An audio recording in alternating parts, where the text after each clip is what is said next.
This time, it's my honor to introduce to you, privilege, the person that I have the opportunity to report to.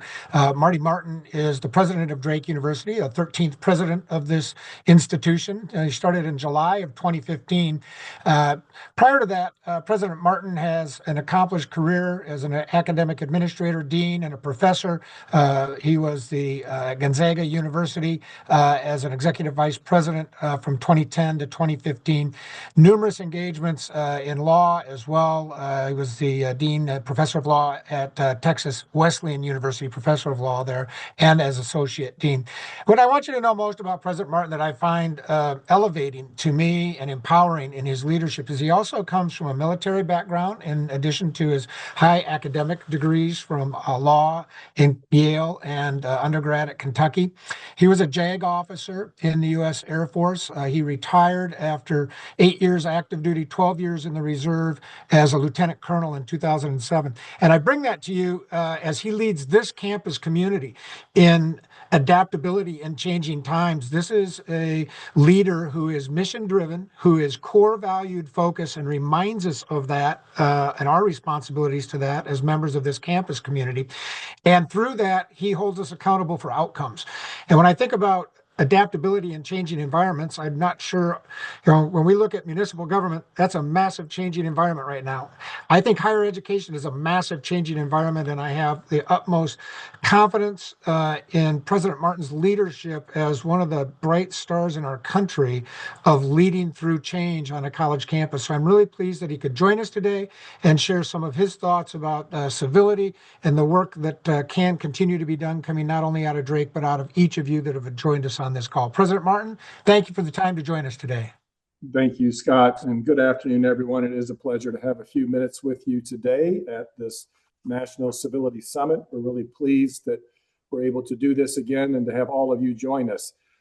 Just a real quick remark on the notion of adaptability. I just came in to hear Mr. Bronner describing the difference between roundabouts and circular intersections, and that seems to me a nice mark of adaptability in dealing with your constituents. So kudos to you. We're really, again, back to this summit, the pleasure we take in presenting this, knowing that we cannot do it alone and we never do it alone. We've got great partners, of course, Scott and his team at the Robert D. and Billy Ray Center leading this in association with the Olson Institute for Public Democracy at Drake University, but also in partnership with the Iowa League of Cities and the Greater Des Moines Partnership, two entities that we work closely with in a lot of different ways and really value that relationship. I saw Mr. Shields on the screen just a moment ago, and I know you've had Tiffany Tauschek on earlier. So thank you so much, Mr. Shields. Thank you, Tiffany, for your partnership in making this happen. We do live in a time in which much is changing, and that change oftentimes produces anxiety and anxiousness in those that we serve. And oftentimes that comes out in ways that really challenge the notion of civility. And yet all of us as leaders, as I say to my leadership team frequently, we try to listen for the truth in what's being shared, no matter how it's being shared. That's the first order of business. Is there something here that we need to hear in order for us to do and be better? And I appreciate that probably everybody on this call approaches their work exactly the same way, because you are on this call. You are participating in this summit. You want to deliver outstanding services to your constituents, and you recognize that that is made all the more likely when that service is grounded in civility, particularly being led by yourselves.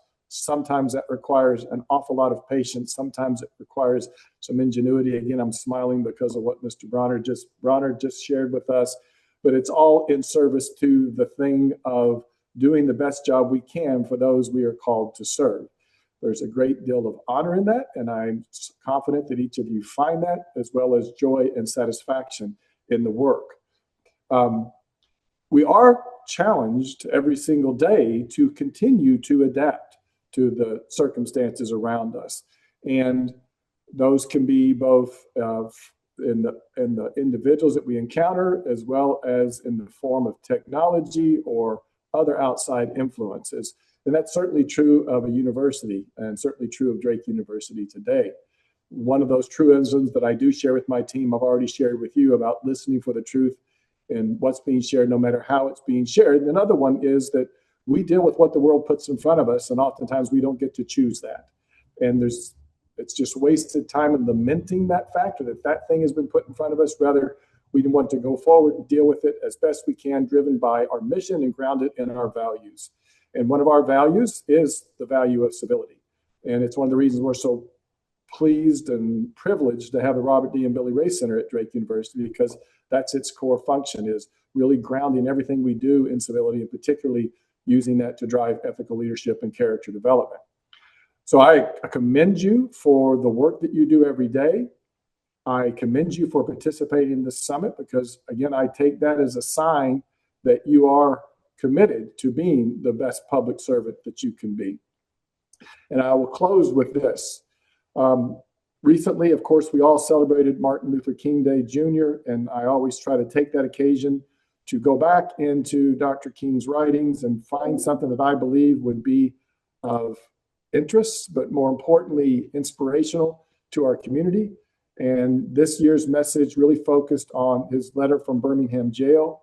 And there's so much content there that each of us would do well to be reminded of every single day. But I want to read you one sentence and then express a few remarks about that in connection to this summit. And that sentence is in the middle of his message. And if you'll recall, Dr. King was writing the letter in response to a letter that had been publicly published by 7 clergymen in the Birmingham area, really taking him and those he was working with to task for their methodology, this direct action, the boycotts, the walks.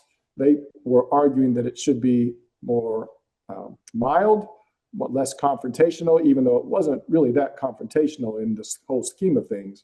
And so Dr. King, who was writing this from jail, having been arrested for marching, was responding to those 7 clergymen. And again, there's much in there that we should pay attention to. I'm just going to read you one sentence, and this was the sentence. Again, remember the context. We will have to repent in this generation, not merely for the hateful words and actions of the bad people, but for the appalling silence of the good people.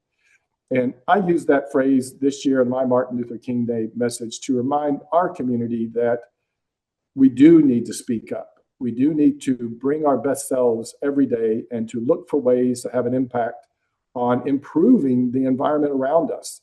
Of course, one of the ways you do that is by being grounded in civility and respect in all encounters, no matter how challenging that might be. And that's particularly powerful when you do it as a public servant, when you, as a good person, as one of those good people, press on delivering that outstanding service, that outstanding leadership, notwithstanding what you're being confronted with, whether that's again the instance of a person behaving less well than we would expect them to, or some other outside influence. Maintaining that civility, maintaining that respect, maintaining that commitment to the common good and to public service is what we need more of every single day. And I commend all of you for being engaged in this work. I take inspiration from it, and I'm so pleased that you're participating in this summit and that you are sharing amongst yourselves thoughts on how to do it better, or even in some instances, just sharing various encounters that have been challenging, because that itself can be quite cathartic and help you then go forward tomorrow with, again, that elevated attitude of service.